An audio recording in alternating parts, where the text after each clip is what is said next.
ధీరజ్ అలాగే ప్రేమ వాళ్ళిద్దరూ కూడా సాగర్, నర్మదా వాళ్ళిద్దరిని కూడా తీసుకొని వస్తారు. దాంతో అక్కడ ఉన్న ధీరజ్ అయితే వాళ్ళ నాన్న దగ్గరకు వెళ్ళి, నాన్న నాన్న ఇదిగోండి నాన్న, నేను అన్నయ్యని తీసుకుని వచ్చేసాను, సాగర్ అన్నయ్య వచ్చేసాడు అని చెప్పి అక్కడ ఉన్న ధీరజ్ రామరాజుతో అంటూ ఉంటాడు. ఆ మాట వినగానే అక్కడ ఉన్న రామరాజు చాలా సీరియస్గా చూస్తూ ఉంటాడు. ఇక సాగర్, నర్మద అయితే అక్కడే అలా తన బ్యాగులతో నిలబడి ఉంటారు.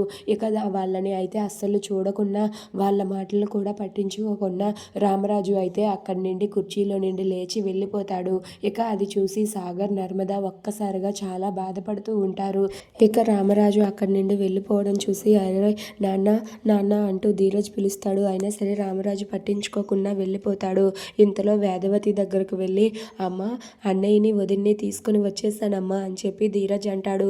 దాంతో వేదవతి అయితే చాలా సీరియస్గా చూస్తూ సరే అని చెప్పి అక్కడి నుండి వేదవతి కూడా రెండో మాట మాట్లాడకుండా అక్కడి నుండి వెళ్ళిపోతుంది. అది చూసి సాగర్, నర్మద ఇంకా బాధపడతారు.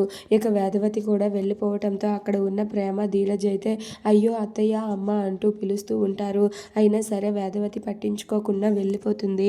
ఇంతలో చందు కూడా సాగర్ అలా చేసినందుకు చాలా కోపంతో అక్కడి నుండి చందు కూడా వెళ్ళిపోతాడు. ఇక చందు వెళ్ళిపోవడం చూసి వాళ్ళందరూ కూడా చాలా బాధపడుతూ ఉంటారు.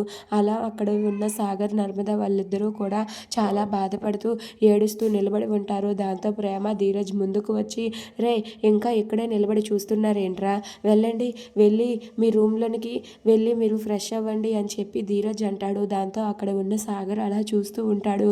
ఇంతలో అక్కడే ఉన్న వాళ్ళ మామయ్య తిరుపతి అయితే ఏంట్రా అలా చూస్తూ ఉన్నారు, వెళ్ళండ్రా మీ రూమ్లోకి అని చెప్పి అక్కడ ఉన్న తిరుపతి కూడా అంటాడు. ఇక సాగర్ నర్మదని తీసుకుని రూమ్లోనికి వెళ్తాడు.